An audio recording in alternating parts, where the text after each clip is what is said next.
вас видеть. Мне приятно, что на нашу последнюю лекцию пришло больше людей, чем приходили на первые лекции. И сегодня я хотела бы объявить об окончании кампании Каспий банка и Центра предпринимательства и инноваций МАБА под названием «Полет за горизонт». Сегодня к нам пришел председатель правления Каспий банка Михаил Ламтадзе, который расскажет о своей истории успеха, поделится с вами своим опытом. Те ребята, которые участвовали в тестировании о финансовой грамотности, те 10 человек, которые получили уведомление о том, что они первые ответили на тест, получат от Михаила Ламтадзе сертификат о прохождении данного курса, а также будут иметь возможность посетить Каспий банк. Спасибо, ребята. Михаил, пожалуйста. Не знаю, по-моему, нет. Да, если не слышно. Привет всем. Меня слышно, да? Я думаю, микрофон же не нужен. Ну, я рад быть здесь у вас сегодня на мероприятии. Слышал много хороших отзывов от своих коллег. Вот спасибо большое, что задавали интересные вопросы. Когда мне рассказали про эту идею, мне, честно говоря, особенно понравилась вот эта фраза, там, «полет за горизонт». И я хотел сегодня немножко больше поговорить, что в моем случае значит полет за горизонт, что для этого нужно, что для этого важно, и, может, вы сделаете какие-то интересные для себя выводы. Ну и, конечно, я с нетерпением жду от вас очень интересных вопросов. Ну, во-первых, я бы хотел сказать, что нужны, по моему мнению, по мнению нашей команды в Каспий, нужны 3 вещи для того, чтобы постоянно двигаться дальше. Первое – это чувство неудовлетворенности от того, что вы делаете. Это, кстати, очень важно, чувство неудовлетворенности и чувство неудовольствия от того, что вы делаете. Это 2 разные вещи. Второе – это знание и образование, и желание постоянно учиться. И третье – это люди, с которыми вы будете двигаться по жизни, общаться, работать, учиться. Все эти 3 вещи на самом деле зависят от вас. И я думаю, особенно это люди, которые находятся вместе с вами. И почему люди это важно? Это те, которые, во-первых, вы учитесь от них. Это, как правило, всегда первая стадия вашего развития. Потом они учатся от вас. И потом вы учитесь все вместе. Вот, я очень надеюсь и желаю каждому из вас, чтобы рядом с вами были потрясающие люди, которые постоянно вас толкают к большему и заставляют двигаться и создают дискомфорт для того, чтобы вы могли достигать большего. Вот я хотел бы немножко рассказать про то, каким образом эти 3 вещи сыграли роль в моей жизни и в нашей работе в Каспий. Ну, я сказал, что людей выбираете вы, с которыми вы по жизни сталкиваетесь. Но есть некоторые люди, которых вы не выбираете, это ваши родители. Конечно же, мне сложно сравнивать, вот, но в какой-то части мне, конечно, повезло, потому что мои родители постоянно инвестировали в мое образование. Вот, и очень часто, несмотря на то, что я делал постоянно наоборот, все-таки находил поддержку у своих родителей, вот, особенно у своей мамы. Первое, самое непростое решение, связанное с дискомфортом, было сделано при поступлении в 1 класс. Как ни странно это звучит. И даже это настолько было, наверное, болезненно, что я запомнил, что я там в этой школе рыдал, в общем, в истерике, хотел, чтобы пустите меня в школу, хочу учиться. И учительница сказала, ну, раз он плачет, то пусть идет учиться немножко раньше, чем все другие. Но там была одна маленькая проблема. То, что это была русская школа, я по-русски не говорил. Так что рыдал и плакал я по-грузински. Вот. И, конечно, это чувство дискомфорта, то, что я начал в среде, у меня папа был военный, вот, соответственно, начал в среде, которая создавала такой дискомфорт, поэтому мне надо было и учить русский, и общаться на другом языке. Но самое главное, что, конечно, мои родители сделали, это то, что инвестировали всегда в мое образование. То есть у нас там могло не быть еды, там денег, дома, одежды, но всегда были книги, дополнительные уроки, особенно английский язык, математика, физика. Вот. Но эта стадия, которую все из вас уже прошли, она, конечно, со мной сыграла очень большую роль. Вот. И мне помогло в том, чтобы я ценил всегда не только получение знаний, но и, как банально это не звучит, и, может, для кого-то из вас это будет смешно, но очень много читать. Вот, поэтому и я сам много читаю, и ребята в Каспе много читают. У нас на каждом языке, на каждом этаже, ну, у 10 из вас будет возможность по экскурсии. У нас есть библиотека с бесплатными книгами, где наши ребята обмениваются книгами, читают их, и очень много интересного вы можете узнать, несмотря на то, что там много теорий. Я поступил в погоне за знаниями, сделал наоборот, и мой отец хотел, чтобы я был инженером. У нас, следовательно, есть ГПИ, в Грузии институт называется Государственный политехнический институт. Вот. Но когда некоторые добрые люди, друзья, мне расшифровали его как государственный питомник идиотов, я понял, что это не совсем хорошая идея. Вот. Следовательно, я поступил в первую бизнес-школу в Грузии, очень похоже на институт, в котором вы сейчас учитесь. Самая большая разница была в том, что это был совершенно такой первый экспериментальный институт. Там были потрясающие учителя с большим энтузиазмом, отличные одноклассники. И самое интересное, что в Грузии в это время была война, не было там еды, электричества, воды. Но в то же самое время мы там читали книжки по поводу маркетинговой войны между Кока-Колой и Пепси-Колой. Это было очень интересно, это было неприменимо, но это задавало новую планку и давало нам большое количество идей. Это было потрясающее время, и 3 года оказалось достаточно для того, чтобы на 3-м курсе я создал аудиторскую компанию в Грузии со своими учителями. Мы оказались хорошими партнерами, друзьями. Вот мои одноклассники работали вместе со мной. И было очень интересно, потому что знание английского языка, ну, я практически там очень мало знал. Поэтому, несмотря на то, что я с вами разговариваю про то, что знать это хорошо, но использовать эти знания теоретически в практике тоже необходимо. Но оказалось, что консалтинг сам по себе очень интересный бизнес. Если вы будете планировать свою карьеру, то, конечно, вам будет интересно и полезно пойти работать в консалтинговые компании, такие как аудиторские, например. Потому что этот бизнес позволяет вам постоянно учиться, вы работаете над различными проектами, с различными людьми, с различными компаниями, вы постоянно работаете с разными людьми, и это дает вам возможность учиться, получать дополнительные знания, расширять горизонты. Вот. Единственный комментарий, что слишком много консалтинга тоже плохо, поэтому тот, кто хочет заниматься настоящим бизнесом, в какой-то момент, наверное, нужно переходить в настоящий бизнес. Консалтинг — это как горе от ума. Чем больше знаешь, тем меньше рискуешь. Вот. И очень мало консультантов, которые становятся хорошими менеджерами или предпринимателями. Вот. Очень такое важное решение было. У меня была всегда мечта пойти в Гарвард. Я все это рассказываю, потому что все это как-то связано постоянно. В общем, весь мой полет связан почему-то с постоянной учебой и постоянным образованием. Вот я решил поступить, очень хотел поступить в Гарвард, следовательно. Конечно же, когда я сказал всем своим друзьям, это началось еще в институте, ну, мои одноклассники сказали, что это идея серии фантастики. Ну, не совсем полет за горизонт, но приблизительно очень близко. А в компании сказали, что, в принципе, какой смысл ехать учиться, когда уже есть компания, есть там перспективы, все хорошо, мы развиваемся, но я все-таки решил реализовать свою мечту, и поэтому я начал поступать в Гарвард. В Гарвард поступал я 2 раза. Вот, следовательно, первый раз меня не приняли. Мне было тогда 22 года, по-моему, или 21, я уже не помню. Вот, и, конечно, меня это расстроило, вот, поэтому я поехал и встретился с председателем приемной комиссии, ему рассказал про то, что старался понять, почему это меня не приняли такого всего.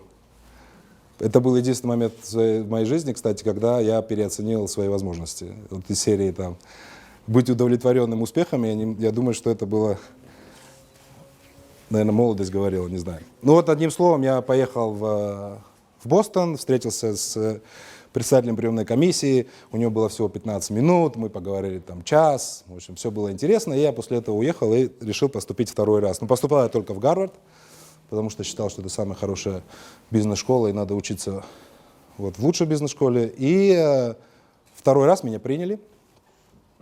Оказалось, что председатель приемной комиссии, точно так же, как учитель, когда я хотел поступать в первом классе, оставил записку. Он, оказывается, увольнялся, я оставил записку. Вот я встречался с таким парнем, в принципе, если он будет поступать, ну, чувствуется, что он хочет учиться. Вот. Мне потом рассказали уже. И, следовательно, меня приняли в Гарвард. Я был один из самых молодых на курсе. Это были 2 года просто потрясающие, которые делятся на 2 этапа.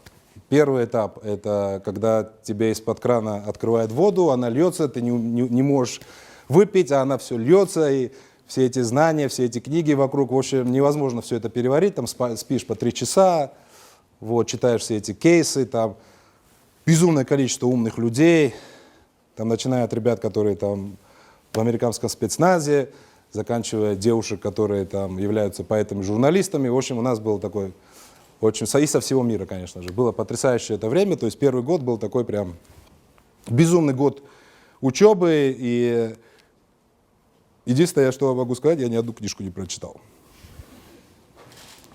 Ни одну книжку не прочитал, потому что у нас в классе там 80 человек в каждой группе, ну 80-90, и весь бизнес-школа строится на том, что люди общаются между собой. То есть, следовательно, все там делятся своим опытом, кто-то в консалтинге, кто-то в инвестмент-бэнкинге, кто-то там просто с каким-то очень интересным предпринимательским опытом, кто-то просто журналист. И когда ты чувствуешь все это общение и рассуждаешь о кейсах, то ты учишься друг от друга. То есть, в принципе, книжки там практически мы не читали.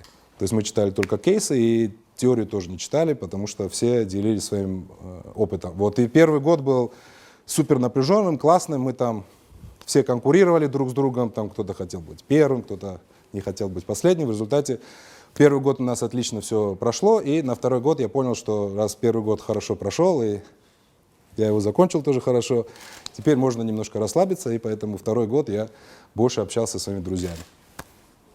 То есть мы проводили вместе большое количество времени. Конечно же, мы учились, без этого нельзя было, но самое главное это было провести как можно больше времени с людьми, которые учатся вместе с тобой.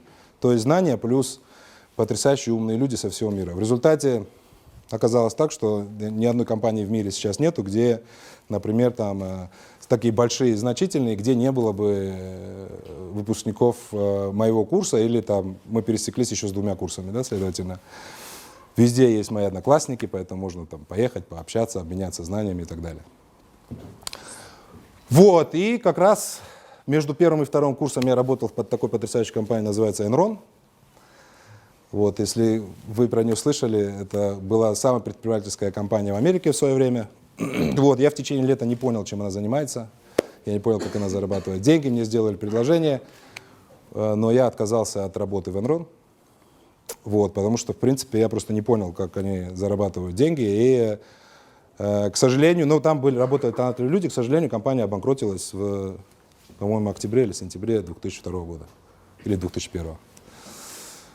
Вот, и я, следовательно, снова решил, надо найти хороших людей, с кем хочется двигаться дальше по жизни, потому что есть такое ощущение, что знания по бизнесу теоретически есть, практический опыт есть, надо найти хорошую компанию, с которой можно будет сделать классные вещи. Я не хотел идти простым сотрудником, вот, и зарплата тоже меня не очень интересовала.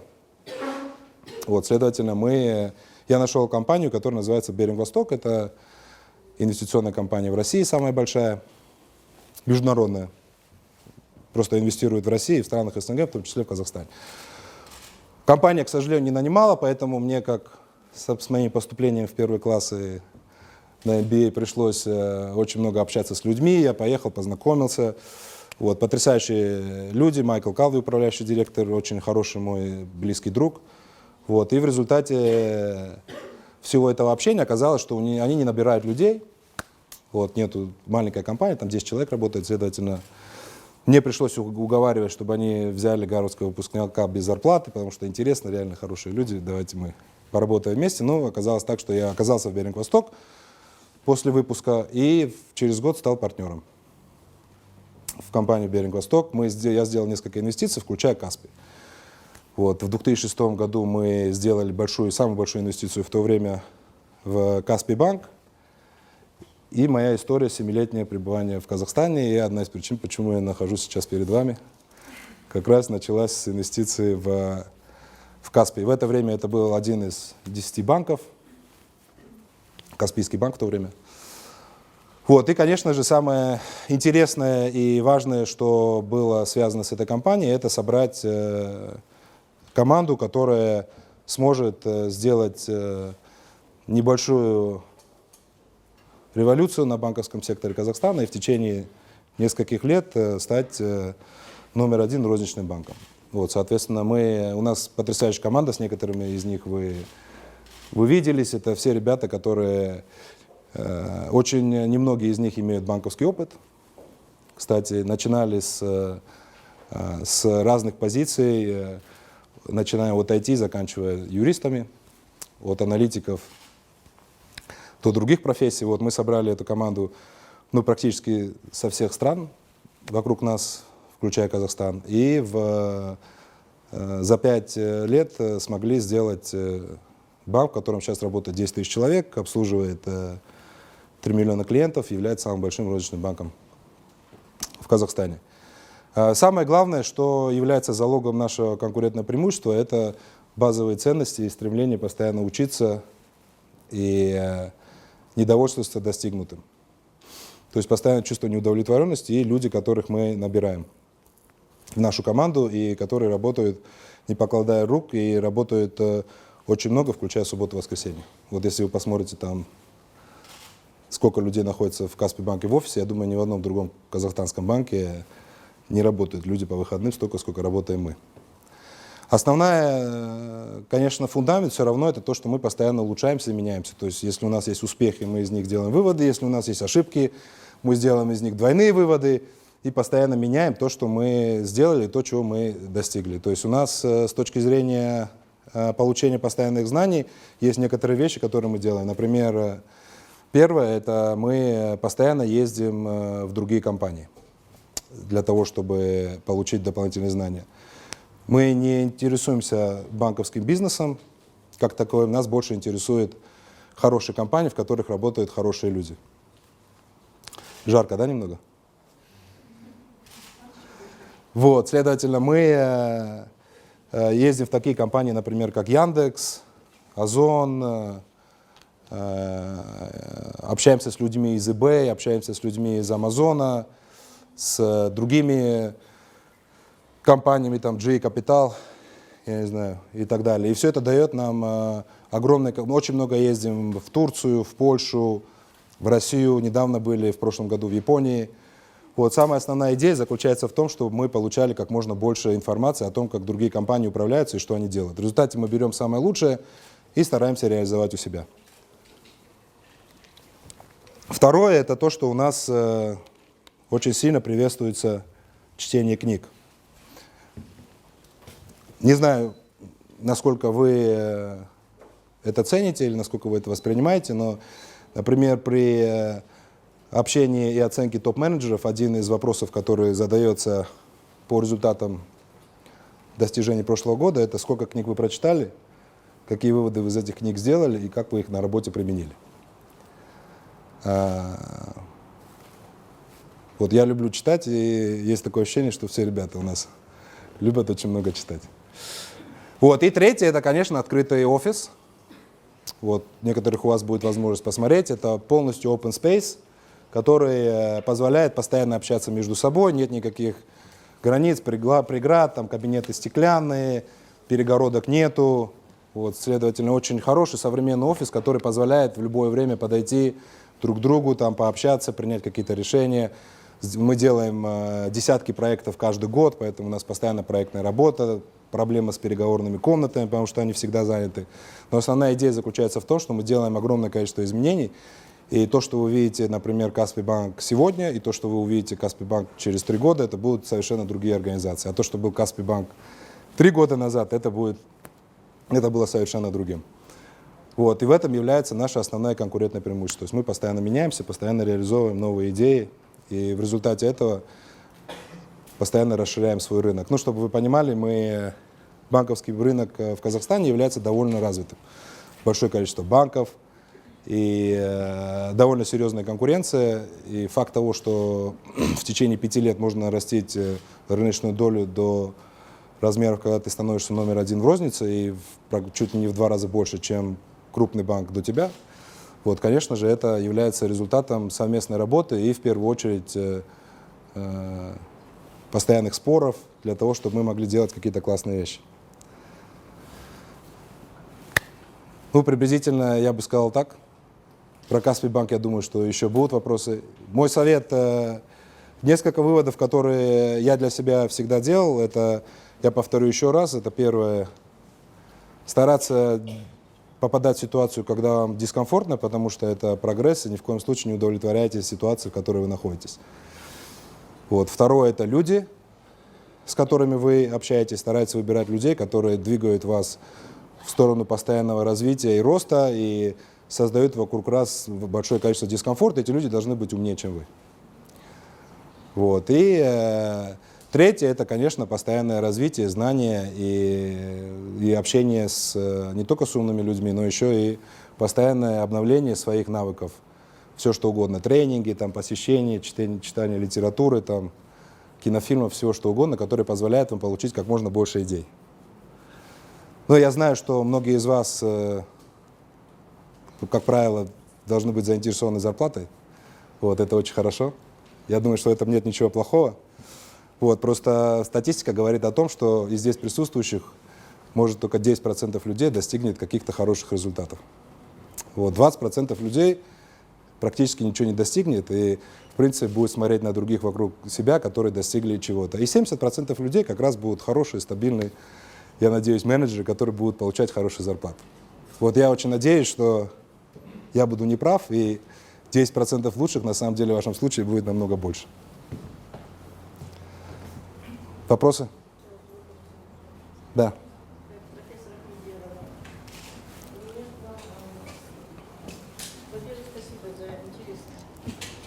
Пожалуйста. Я являюсь клиентом вашего банка. Начинается. Как поставлена работа в вашем банке, я знаю не понаслышке. Действительно, я очень довольна. Как у вас поставлена работа? Спасибо. У меня к вам 3 вопроса. Первый вопрос. Этот банк пережил трудные времена. Вы, значит, тоже в свое время переживали за ваш банк. Спасибо. У меня первый вопрос. Выявлены виновники вот этого. Мы кто? Выявлены виновники. А. Если да, то какие меры приняты? Это не секрет, что банк понес большие потери. Это первый вопрос. Второй вопрос. Сколько наших выпускников МАБы работает в банке, в вашем банке? Третий вопрос. Вот вы сказали, что ваши сотрудники работают и в субботу, и воскресенье. Да. Мы знаем, что значит работать в субботу, и воскресенье. Каким образом вы это стимулируете? Ладно. Значит, что касается первого вопроса, это вы имеете в виду про февральские события эти? Вот, но вы знаете, это было большое количество переживаний по этому поводу, и там есть таких 2 фотокарточки с этими событиями. Знаете, вот первая фотокарточка — это мой партнер, близкий друг, председатель совета директоров Вячеслав Ким. Вот у меня, я так говорю всегда, потому что у меня нет родного брата, вот это мой брат. Вот, и мы с ним уже 7 лет, и друг друга очень любим, поддерживаем, и работаем вместе. И вот мы ехали в этот день в лифте, и первая реакция была, ну, неужели такое может быть с нами? Это вот была первая фотокарточка. И вторая фотокарточка, это было уже где-то 20-го, когда мы снова сидели в офисе, и было, а что это было? Вот приблизительно 2 такие фотографии. На самом деле это было очень сложные 3 дня. Вот, конечно же, мы получили ситуацию, когда вы в понедельник видите там огромные очереди обеспокоенных людей, да, перед отделениями, и вам присылают эти кадры там, и в некоторых отделениях там, и раз, и 2, сносят двери. Вот. У нас были вот такие картинки. Мы, конечно, мы сделали несколько вещей, которые оказались очень важными и супер, как сказать, они просто подтвердили вот все, что я рассказывал на этой лекции. Это люди, знания, самоотверженность, там, дискомфорт. Все это проявилось за эти 72 часа. То есть все наши ребята, топ-менеджеры, вышли в отделение, сервировали нашим клиентам кофе, чай, общались с нашими клиентами, объясняли. Все остальные банки, например, в это время закрывают отделение. Мы открыли отделение до 1-2 ночи, все работали. Вот. Некоторые там акционеры банка в этом случае чартуют свои самолеты и их ждут, когда они вылетят. Мы зачертовали все самолеты, которые только было возможно, для того, чтобы наличность разводить по стране. То есть в аэропорту всегда стояло там 4 или 5 самолетов, которые ждали, чтобы их загрузили деньгами в случае, если в каком-то городе не хватает денег. Вот, и за эти 3 дня, ну, конечно, все наши 10 тысяч сотрудников, которые это сделали, наш колл-центр, в котором работает 1500 человек. Вот в результате этого мы получили ситуацию, когда через 3 дня мы могли не только сказать своим клиентам, что это все закончилось, но еще и поблагодарить тех, которые остались, и мы подарили им бонус. Но это было тестом на команду, на ценности, которые есть у нас, и на прочность. И, конечно, наши клиенты все это оценили. И сейчас то, что у нас происходит, вот вы сказали, это вопрос первый, там потери, да, наши, но мы это считаем, это не потери, это актив, то, что мы приобрели, потому что команда стала намного сильнее, сплоченнее, репутация банка стала намного сильнее и крепче. Есть пословица такая: за одного битого 2 небитых дают, да, и у нас последние 2 месяца рекордные показатели по депозитам, мы уже почти половину этих депозитов нам вернулось назад, приносит огромное количество депозитов новых, и если вы посмотрите на нас через год, то мы в депозитах, наверное, уже будем занимать еще большую позицию. Сейчас мы номер 3 в стране. Вот, с точки зрения товарищей, которые это затеяли, вот, мы, конечно, очень плотно работали и работаем до сих пор с правоохранительными органами, и у нас есть огромное количество, как сказать, версий или теорий. Вот, поэтому мы над ними работаем, мы, конечно, это без внимания не оставим. Но с другой стороны, там идет следствие, вот, следовательно, там каких-то людей допрашивают, там 12 человек было в какой-то момент. Вот, я вам могу единственное сказать, что пока что касается прям непосредственных заказчиков этого мероприятия или людей, которых прям способствовали конкретно, у нас есть несколько версий, мы конкретно их пока назвать не можем. Но мы над этим работаем. Нет, меня просто интересует, вы везде хорошо работаете, а где правоохранительные органы, почему вы тут? Не, правоохранительные органы, они свою работу сделали. Да, потому что, конечно же, за эти 3 дня было огромное количество заявлений, там сразу поймали кого-то и так далее. Но мы просто в чудеса не верим, вот, и поэтому просто так такие вещи не происходят. Следовательно, мы как бы без внимания эту ситуацию не оставим. Мне, конечно, хочется, чтобы там их закрыли со мной в одной комнате, но я не знаю, посмотрим, если это получится. Вот. Второе, это что касается... вы спросили вопрос насчет работы в субботу-воскресенье. Вот, на самом деле работа в субботу-воскресенье у нас сменная. Это что касается наших фронтальных подразделений. У нас на одно рабочее место где-то приблизительно 1,5 и 1,7 человек. Следовательно, они как бы у нас ротируются, да, и поэтому у нас есть система бонусов, которая часто доходит там, до 100% от оклада в зависимости от функции и рода деятельности показателей. А что касается головного банка, то здесь у нас никаких правил нету. То есть имеется в виду, что я работаю в субботу-воскресенье, там, наши ребята работают в субботу-воскресенье, мы назначаем встречи, время. Вот, то есть у нас это просто само по себе вот так принято, что мы работаем в субботу-воскресенье. Но банк для клиентов тоже работает, но там правило есть, конечно, что 1,7. У нас нету 1,7 человека на председателя правления, к сожалению. Вот, поэтому мы сами работаем в субботу-воскресенье. И у вас еще один вопрос был?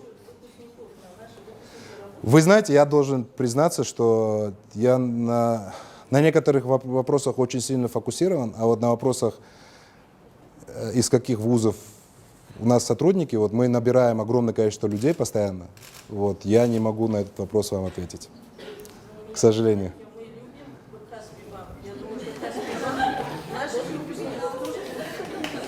Ну, да.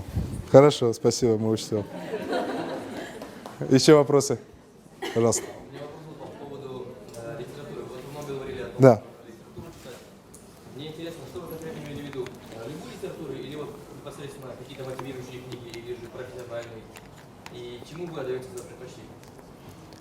Ну, смотрите, есть два, я бы сказал так, три типа литературы. То есть первый тип литературы — это когда вы видите какую-то конкретную проблему, задачу, и вы быстро хотите понять, о чем идет разговор. То есть это, например, там, ну, я не знаю, там, допустим, онлайн-платежи мы запустили, да, вот это новый бизнес для нас, и нам надо срочно, короче, понять, что такое онлайн-платежи.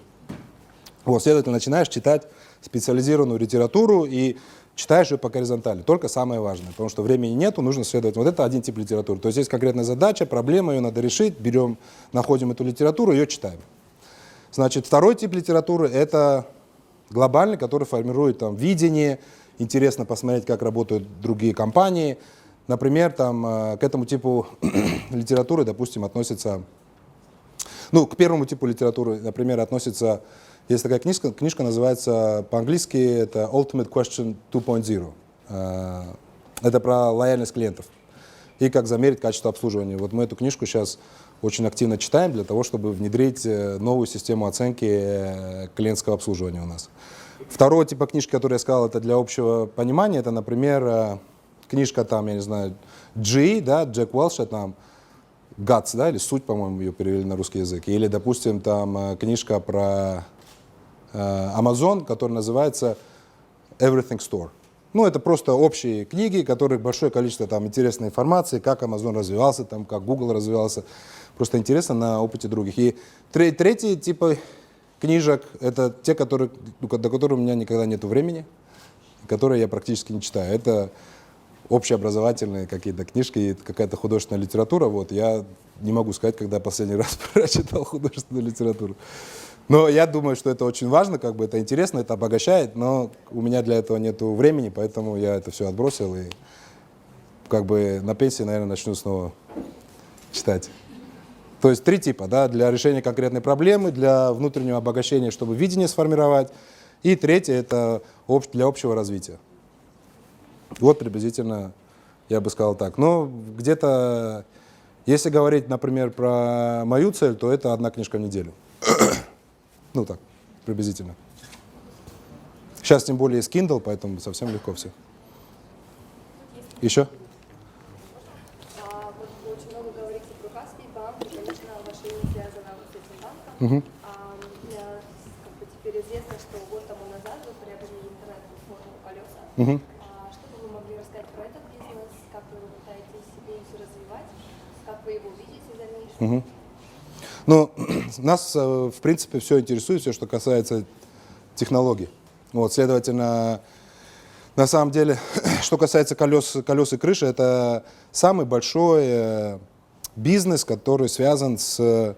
Он не совсем электронная коммерция, но можно его назвать электронной коммерцией. Это самый большой бизнес в Казахстане в электронной коммерции. Он самый популярный, я не знаю, кто не заходил на колеса KZ из здесь присутствующих? Серьезно? Он попал в зону дискомфорта. Вот, следовательно, это самый популярный ресурс, колеса и крыша KZ. Мы приобрели его год назад. Вот, наши планы очень простые. Сделать его номер один бизнесом, продолжать в бизнесе размещения объявлений. Вот, и буквально 3 недели назад мы сделали две вещи. Первое — это запустили Market KZ. Это новый бизнес для размещения объявлений о всем, чем угодно, начиная там от животных и заканчивая всеми вещами, которые вы хотите продать. И второе — инвестиция в $15 миллионов от Беринг Восток. То есть в результате этого наша задача, чтобы... И, по-моему, такого размера инвестиций в интернет в Казахстане не было еще. 15 миллионов, да. Вот, следовательно, наша задача, чтобы колеса, крыша и Market KZ были номер один. Мы конечно, не можем сделать Яндекс, потому что Яндекс — это поисковая система, и с ней конкурировать сложно, но что касается всего по размещению объявлений купли и продажи, то мы однозначно из этих бизнесов сделаем номер один. То есть наша задача сделать из колес крыши Market.kz номер один бизнес по электронной коммерции. На первое время, конечно, в Казахстане, вот, потому что отличная команда, которая находится здесь, а потом, после того, как мы закрепим свои позиции, мы будем выходить за пределы Казахстана. Здравствуйте, Илья. Меня зовут Марина, я являюсь сотрудником департамента МВД. Очень приятно. Мне тоже. Ваша история очень интересна, и мы знаем, что Каспий банк является одним из самых динамично развивающихся банков, являющим разные инновации. Скажите, можно ли написать с вами кейс для нашего МВД? Идей достаточно давно наши программы запускаем, было бы интересно. Ну, да, наверное, не знаю, можно, почему нет. Да, ну да, можно. Правда, неудобно даже. Да. У нас была идея написать кейс в Гарварде про 72 часа, но это когда всегда так на эмоциях, а потом ты начинаешь забывать, что лучше потом как-нибудь допишем. Да, давайте, почему нет? Можем. Михаил, здравствуйте. Меня Здрасте. зовут Решимхан Галава, я являюсь студенткой третьего курса логистики. У меня такой вопрос. Есть прекрасное произведение Насима Николаса Талеба «Черный лебедь», которое отражает полностью, то есть, поведение Каспийбанка на рынке, потому что вы являетесь, на самом деле, на рынке банковских услуг черным лебедем. Абсолютно не похожи, по-другому в смысле смотрите и предлагаете услуги. Я хочу спросить, ну, то есть, знали ли вы об этой теории черных лебедей? Каким-то образом, возможно, вы просто научились ловить их? Если да, то покажите как.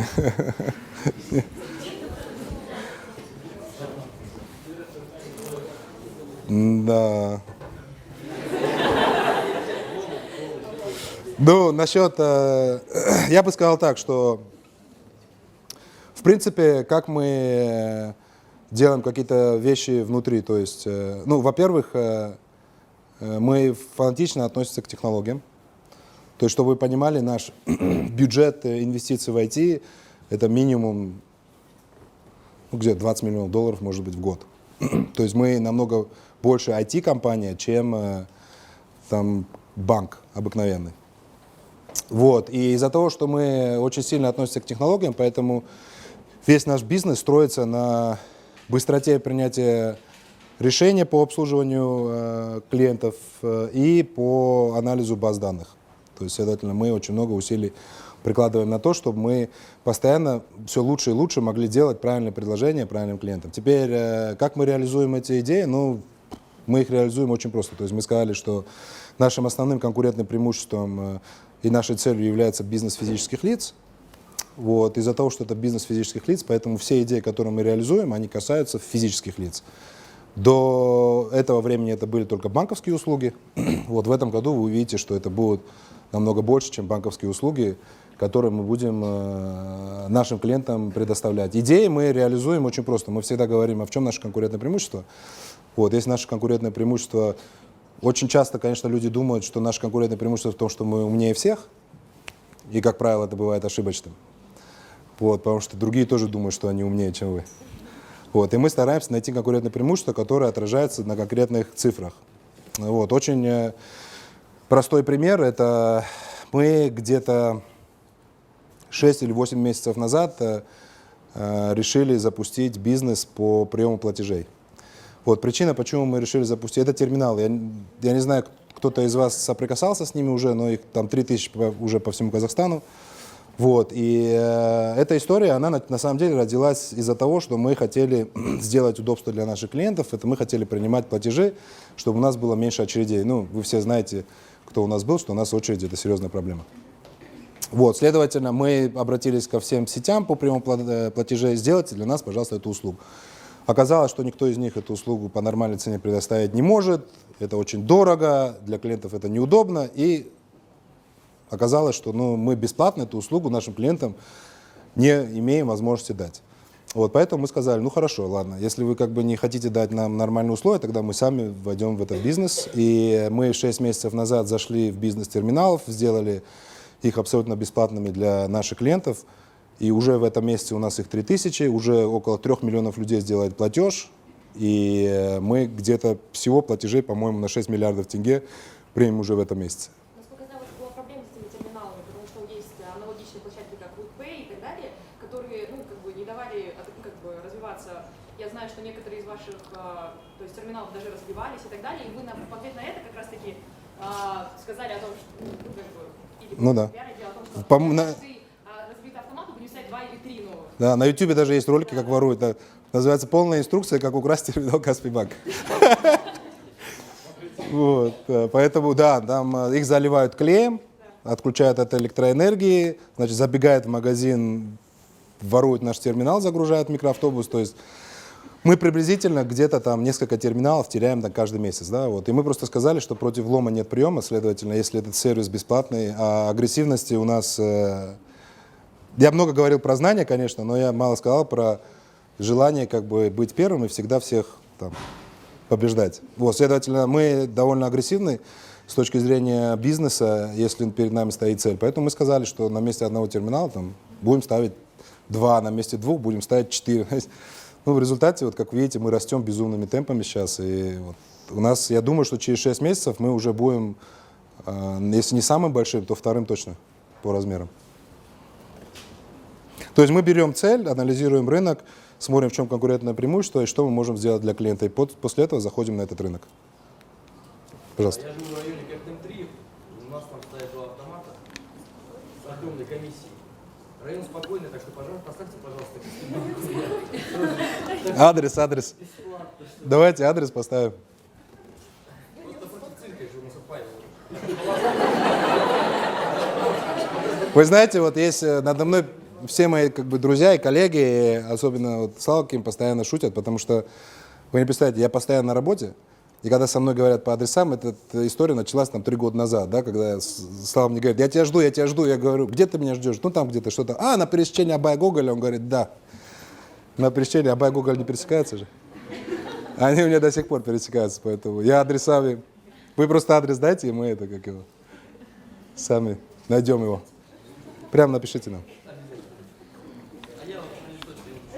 Хорошо. Да. Здравствуйте. Здравствуйте, Зарина. У меня несколько вопросов. Мгм. Являетесь ли вы партнером в Беринг-Востоке? Мгм. Второй, какова была реакция на февральские события партнеров в Беринг-Востоке? Мгм. И третий, вчера Бота Туманова сказала, что вы сейчас для Гарвард Бизнес School пишете кейс, это тот самый кейс. И, то есть, ждете ли вы от, наверное, предложенных решений? Мгм. Или что вы ждете? Как это будет? От кого? Ну, от выпускников, наверное, или слушателей Гарвард Бизнес School. Так, много вопросов. Значит, в Беринг-Восток, да, я партнер. В Беринг-Восток я также занимаюсь несколькими инвестициями, которые параллельно сделаны Беринг-Востоком. И в частности, это Европлан, это самая большая лизинговая компания в России. Вот, и я также был в совете директоров Центра финансовых технологий. Вот недавно просто из-за времени ушел. И Восточный экспресс, это один из самых больших розничных банков.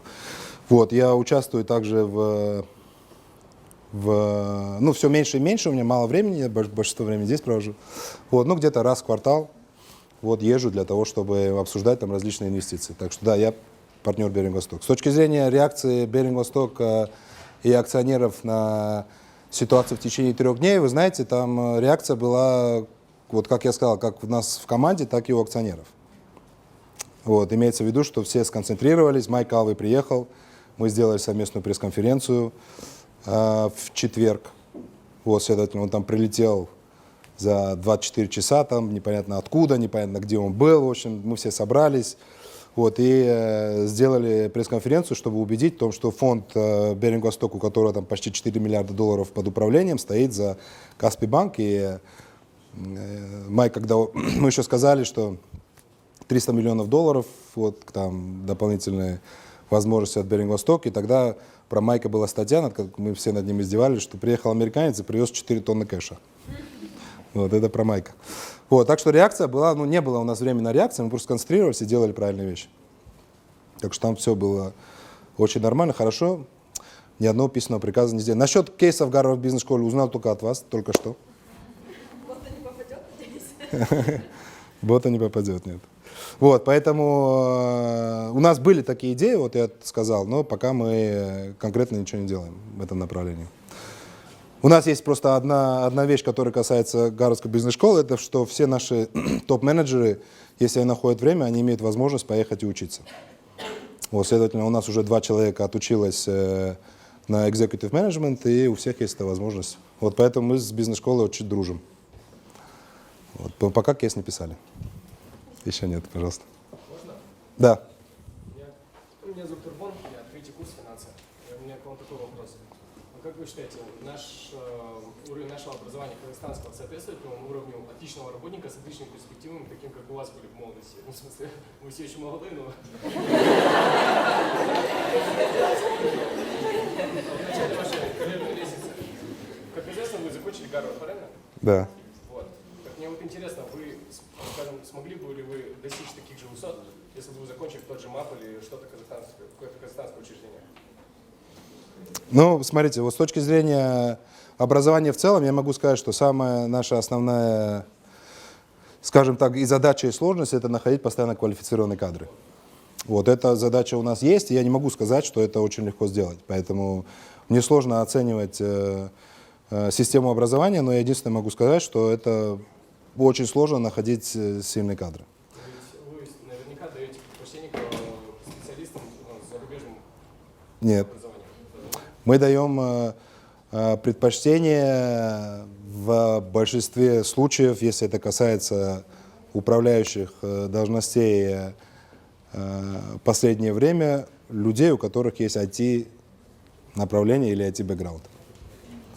То есть это вот единственное такое самое важное предпочтение. Но с точки зрения того, где мы ищем людей, нам в принципе все равно, где искать людей.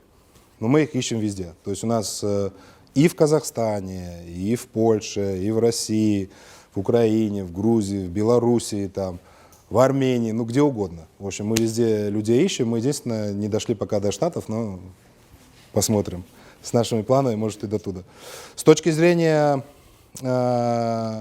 возможностей, ну, я считаю, что все зависит однозначно от вас.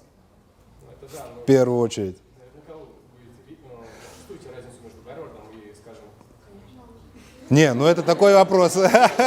Нет, ну, с Гарвардом вообще сложно сравниться многим институтам мира. Но самое главное же, в первую очередь, это постоянно воспользоваться возможностями. Да? То есть есть огромное количество людей, которые, в принципе, прекращало учиться и делало потрясающие компании. Да? Вот, у меня единственная причина, почему я хотел поехать в Гарвард, это просто была идея фикс. У меня вот это есть немножко. Если я на чем-то сфокусируюсь, то мне как бы сложно сбить с этого направления. Вот. А с точки зрения, допустим, в целом сегодня, ну, я не знаю, это от личных амбиций зависит. Вот ребята, например, которые у нас работают, но мне кажется, что практическая работа в Каспи после какого-то уровня, это намного лучше, чем любой MBA, который вы можете получить. Да. Здравствуйте, Михаил. Здравствуйте. Меня зовут Елена, я являюсь деканом по работе с студентами. Я вас хотела спросить тоже такие 3 вопроса, наверное, такие плановые, немножко полегче. Ну, во-первых, был вопрос о том, что вы работаете и в субботу, и в воскресенье. Скажите, пожалуйста, вот вам как это в голову пришло? Вы на основании чего-то, какого-то банка, к примеру, это сделали, или вот вас там реально клиенты уже по воскресеньям, по субботам двери ломятся или закрыты? Имеется в виду с точки зрения клиентов? Да. Я думал, почему я работаю с вас. Можно добавлю, есть ли вообще такого формата банк в Грузии, и планируете, если нет, то планируете ли вы его там открыть, потому что вы оттуда.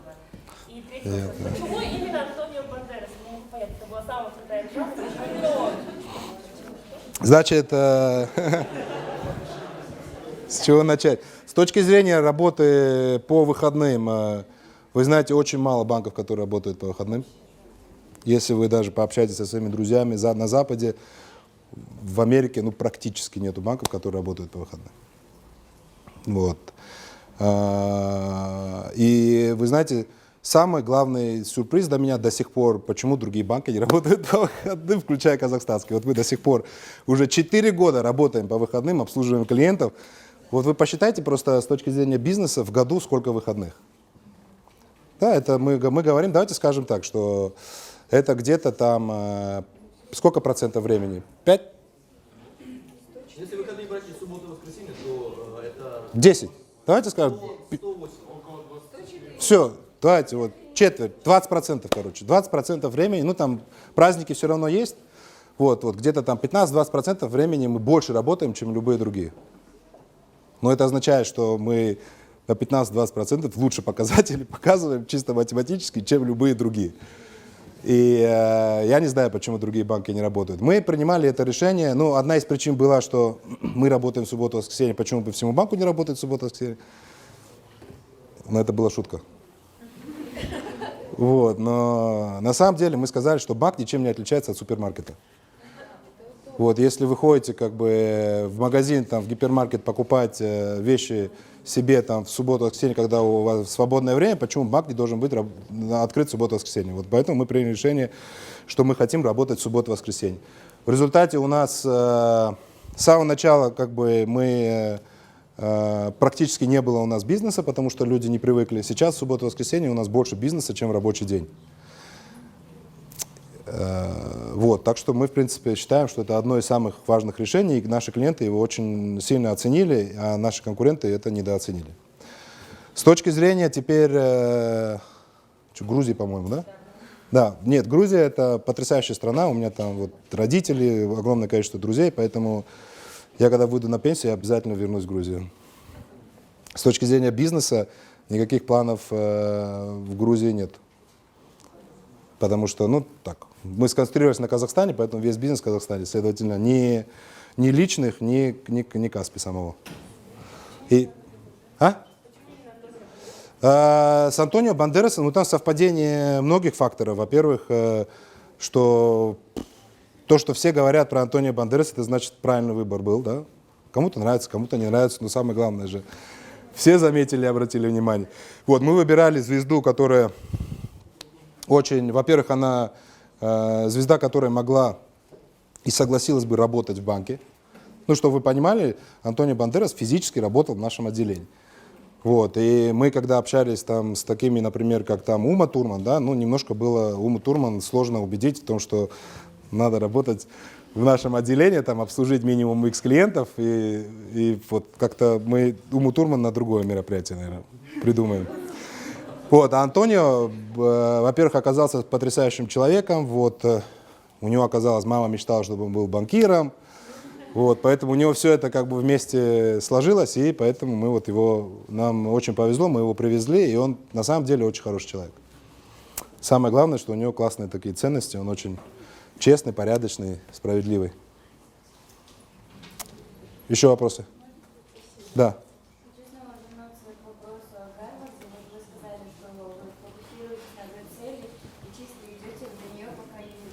Да. Что вы можете нам посоветовать, потому что мы молодые, как это понятно, у нас всегда бывает ветер в голове, как туда-то сюда. И решиться пойти в Гарвард, поступать, это уже шаг, а пойти на обратно после отказа, это тоже очень большой шаг. Ну, я не знаю, ну, в смысле, что я вам могу посоветовать, что поступить в Гарвард или как планировать свою карьеру?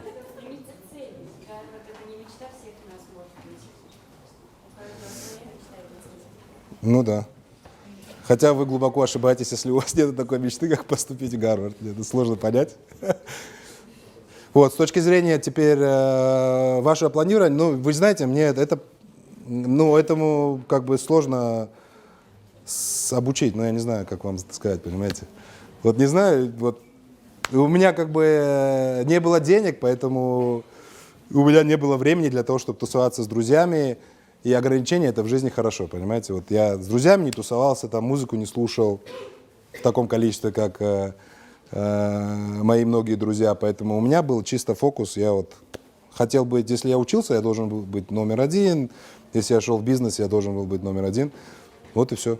Мне сложно как бы вас этому научить реально. Вот мне кажется, с вашей стороны самое главное это просто сконцентрироваться. И единственный мой совет, просто окружите себя нормальными людьми, хорошими. Вот если вы даже упадете, споткнетесь там, и у вас что-то не получится, эти люди вас поддержат. Вот это единственное, что я могу... Мне сложно вас чему-то научить за 60 минут или сделать и сказать что-то умное, а просто окружите себя нормальными, хорошими людьми, которые вас двигают по жизни, вас поддержат, и они умнее вас. Вот если вы это сможете сделать, это будет отлично. Последний вопрос. Что? У вас же был какой-то учитель, да? То есть пример? Да, мне всегда везло с людьми. Почему-то. Вот единственное, что я в чудеса не верю, а в то, что рядом со мной оказались потрясающие люди, это факт. Прям всегда было так. Надеюсь, что я не споткнусь. Ну, 7 лет уже. И у меня 2 ребенка родилось в Казахстане за это время. Последний вопрос. Меня зовут Абдурахим, я студент 3-го курса финансы. У меня вопрос. Вот я присутствовал на всех лекциях, и ни один лектор не сказал «я» или «моя идея». Все говорили «мы» или «Каспий банк». И меня это очень сильно удивило. И у меня такой вопрос. Как вы собираете на собрание, кто там участвует, как вы генерируете новые идеи, чтобы создать какой-то новый продукт? И можем ли мы, студенты, у которых много новых идей, которые очень амбициозные, поприсутствовать на таких собраниях и дать идеи по развитию нового продукта или по созданию чего-то нового в банке? Ну, с точки зрения того, как мы работаем и принимаем решения, на самом деле у нас все организовано, то есть имеется в виду, чтобы там зайти ко мне, надо обязательно там записаться заранее на встречу. Вот, каждому руководителю у него собственный секретарь, поэтому там большой кабинет. Это очень... Да не, я шучу. Нет у нас... Вот, ну, вы будете у нас в офисе, в общем, кто у нас будет, вы это возможность будете иметь. То есть у нас абсолютно открытые двери, любой человек может там зайти друг к другу, там пообщаться, поговорить. У нас идут очень бурные дискуссии. Если рядом нету девушек, то мы ругаемся матом, как правило, очень часто. Вот. Если девушки есть, то останавливаемся на уровне, там, если идея это фигня, там, вот, приблизительно вот так. Вот. Очень много спорим, поэтому и за счет этого мы на самом деле очень большого достигаем. Я не могу сказать, что у нас прям там такая, прям вы там все в любви там сплошной. Ну, мы это реально, ну, как бы, мы жесткие ребята, поэтому мы принимаем нормальное решение. Вот, с точки зрения теперь поприсутствовать на наших встречах не получится никак. Сори. Вот, к сожалению, это уже я не шучу. Потому что наши встречи, ну, это, как правило, очень много там интересной информации, и мы как-то хотим немножко ее больше охранять для нас самих. Ну, приблизительно так. Я извиняюсь, что мы не можем вас позвать на наши встречи, но спасибо всем большое.